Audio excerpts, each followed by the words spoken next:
Hello and welcome to this series of videos on behaviour management within Scholar, our English language school in Regent's Park in London. The last of these videos is to do with the meeting, the fifth stage in the sanctions list that may need to be employed. And at this stage, the relationship between the student and the teacher has broken down for whatever reason. Either the teacher's been completely reasonable at every step, and there's something fundamentally going on in the students' lives that's really upsetting. The student may be naughty. They literally just are there and they don't want to be there, and they're going to do everything they can to kind of not follow the rules and cause chaos. One or two students out of 500 might have that approach. It may be that the teacher hasn't followed our behaviour management policy, has made up their own rules, and the student is reacting to them in a normal way, as you would, or how every other teacher seems to be doing it. Why isn't this teacher? There could be all sorts of reasons.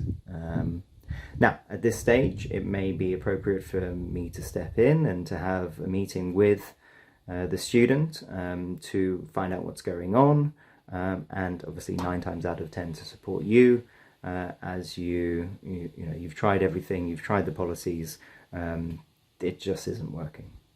So what happens in that situation? So a meeting between me and the student will happen. I'll probably inform the parent that things aren't going well. They may want to speak to the student themselves, and that may help, it may not help. But what we're going to do is just talk about what happens when a student does have a meeting with me, and offer that as a framework for if you wanted to have that meeting to restore the relationship. If you thought that was the best plan of action, then that's absolutely fine, and here are some tips as to how that meeting should go. So I call it a what happened chat. So what I want to get to the core is what actually happened. So it will start off very calmly, trying to get to the root cause, which will start off with what happened and work its way back through a series of questions to the spark, the initial moment when things started getting wrong. Because usually the thing that we see is actually the 7th thing on a long line of, well, this happened and this happened and this happened and this happened and this happened, all the way back. So the what happened chat is not only what actually happened in the instance, it could be a serious instance, what happened just before that and what happens before that. Now, that's not to say that all cause and effect linear, all cause and effects are linear. But we do want to try and get back to a point where there was a divergence from the norm, from the expectation and the typical behaviour of most children, which is of just coming to school and wanting to get through it in a very normal way. So the what happened before that is one of the things that we'll look at in the meeting. Once we get to that initial divergence, we will talk about the 3 rules, but by that stage, we've talked about it enough, one would hope. But we'll go over why exactly that instance relates to one of the 3 rules, ready, kind, and safe, and it's usually not being kind. If it's not being safe, then that's fairly clear-cut. But discussing why we're not being kind in that instance takes a discussion. We'll go through that, and then in a very calm way, what we're really trying to get to is, if that situation arose again, would we be able to trust ourselves to make different choices? And I need to see that they've understood that it's wrong, and that if that situation arose again, they've got something else to do, walking away, telling a teacher, coming to me now that we've had this discussion. I'm a resource for them to help them through situations which they're unable to cope with by themselves, that they've acted in the wrong way. So what can they do in the future that will be different to what they did the next time? Now, all this takes time. The punishment is in the time that it's taking to talk to me.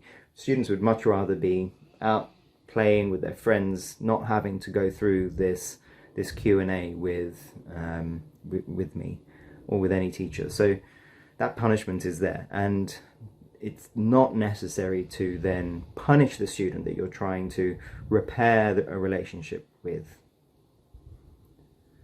So there are some of the points that we talk about in a meeting. We talk about what happened and what happened just before that and what happened just before that. We'll talk about the rules and how that initial moment when things started going wrong, how that diverged from the rules. And then we'll talk about the future and how in the same situation we can make different choices, particularly right at the beginning, so that path towards destruction doesn't start, and that we're giving them different strategies to use instead when that same situation arises.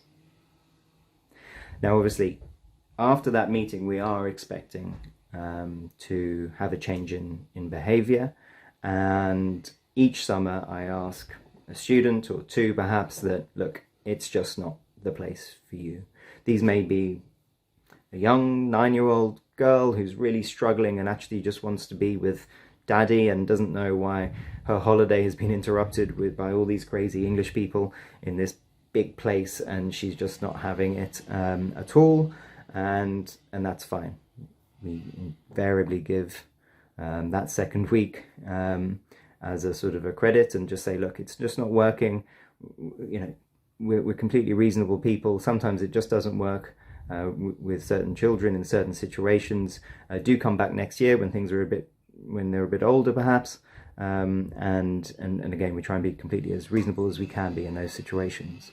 It might be a 16-year-old boy who just feels that they're at a children's school and they should be at an adult school, and I just want to get out of here. And in those situations, again, perhaps just not being in the school is actually the right thing. But for most instances, actually, we can be a really positive example for pretty much all of our students, and we'll try and work with them to try and reintegrate them back into our system and our program. Okay, I hope that helped on restorative justice and the meeting that we might have as the 5th stage of a list of sanctions that we employ at Scholar. Yeah, when you do find yourself sort of at the end of the road, then do come and talk to me, and we'll go through how those meetings can work either with me or with you leading that meeting. Thank you.